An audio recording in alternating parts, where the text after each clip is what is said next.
This channel does not promote any violent, harmful, or illegal activities. All content provided by this channel is meant for an educational purpose only. দেখুন, বাংলাদেশ সার্বিক দিক থেকে ব্যর্থ এবং ব্যর্থতা লোকাতে ঠিক পশ্চিমবঙ্গে মমতা বন্দ্যোপাধ্যায় যেভাবে মিডিয়াকে নিয়ন্ত্রণ করেন, ভয় দেখান, মিথ্যে কেস দেন, মানুষকে সোশ্যাল মিডিয়ায় লিখতে দেন না, জাস্টিস চাই বললে তাদের খুনের ধারায় জেলে পুরে দেওয়া হয়, ঠিক সেই পদ্ধতিতেই ইউনিস সরকার কিন্তু ওখানে চলছে। বাংলাদেশের শুভবুদ্ধি সম্পন্ন ফরহাদ মাজারের মতো কিছু মানুষ মুখ খুলছেন, বাকিরা মুখ খুলতে পাচ্ছেন না, কারণ সেখানে দমন পীড়ন তাদের ওপরে হবে। তারা মুসলমান, কিন্তু তারা মানবতার পক্ষে কথা বলবেন। তারা চিন্ময় কৃষ্ণ প্রভু তাকে অন্যায়ভাবে যে গ্রেপ্তারি, তার বিরুদ্ধে তারা কথা বলবেন। তারা হিন্দু যে নিপীড়ন সেইটাকে বন্ধ করবার জন্য যদি কথা বলেন, তাহলে ঠিক মমতা বন্দ্যোপাধ্যায় স্টাইলে ইউনিস এবং জামাত পরিচালিত ইউনিস সরকার তার পুলিশকে দিয়ে দমন পীড়ন করছে। তো ফলত এই পরিস্থিতিটা কেটে যাক আমরা চাইছি, যেখানে বাংলাদেশের সংখ্যাগুরু মুসলমান সমাজ, বাংলাদেশের দুটো মাত্র শ্রেণী, উচ্চবিত্ত এবং নিম্নবিত্ত, মধ্যবিত্ত শ্রেণী প্রায় নেই। সেখানে নিম্নবিত্ত শ্রেণী যারা রয়েছেন, যাদের অধিকাংশই মুসলমান, তাদের ডিম জোড়া 120 টাকা 40 টাকা দিয়ে কিনতে হচ্ছে, তারা খেতে পাচ্ছেন না। মিডিয়ার সামনে এসে যারা ভারত বিদ্বেষী কথা বলে বড় বড় লেকচার দিচ্ছেন, তারা কিন্তু ওই উচ্চ অর্থনৈতিক ক্ষমতার মাত্র কয়েকজন বাংলাদেশি, যাদের মধ্যে অধিকাংশ আবার বাংলাদেশের বাইরে থেকে এই উগ্র উস্কানি দিচ্ছেন, এবং যাতে এই সংখ্যালঘুরা নিপীড়িত হোক এবং এই জেহাদি শক্তি যারা পাকিস্তানকে ফিরিয়ে আনছে। কোন পাকিস্তান? এই আত্মবিস্মৃত একটা জাতি বাংলাদেশ। আমি চাই তারা নিজেদের ইতিহাসকে মনে করুক। যে বাংলাদেশের জন্ম শেখ মুজিব না হলে, ভারতবর্ষ পাশে না দাঁড়ালে, আর্থিক সহায়তা, সেনাবাহিনীর সহায়তা, খাদ্যের সহায়তা যদি না করতো, বাংলাদেশ স্বাধীনতা না। সেই ভারতবর্ষের পতাকাকে, 140 কোটির পতাকাকে 18 কোটি ব্যর্থ প্রচেষ্টায় অসম্মান করার চেষ্টা করছে। যে পাকিস্তান তাদের 30 লক্ষ জনগণকে হত্যা করলো, রক্তে হাত ভেজালো, যে 2 লক্ষ মা বোনেদের শালীনতা নষ্ট করলো, সেই পাকিস্তানের সঙ্গে কুর্নিশ করছে রিসেট বাটন চিপে ইতিহাস ভুলে দেওয়ার চেষ্টা করা ডক্টর মোহাম্মদ ইউনুস এবং তার অল্প জ্ঞানী উপদেষ্টারা। চাই তাদের জ্ঞান ফিরে আসুক। বাংলাদেশটা কুয়ো নয়, কুয়োর ব্যাঙের মতো এটাকেই পৃথিবী এবং আইন তারা ভাববেন না।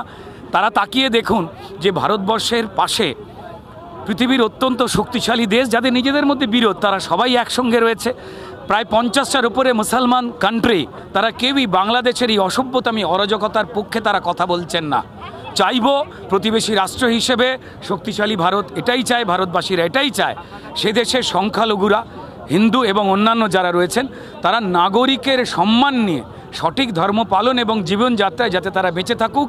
71-এর পর থেকে যেভাবে অত্যাচারে 25% থেকে আজকে 6% হয়ে নিশ্চিহ্নের পথে, এই অত্যাচার বন্ধ হোক। ইউনিস সরকার মানুষের সরকার বলে নিজের পরিচিতি লাভ করুক সামান্যতম।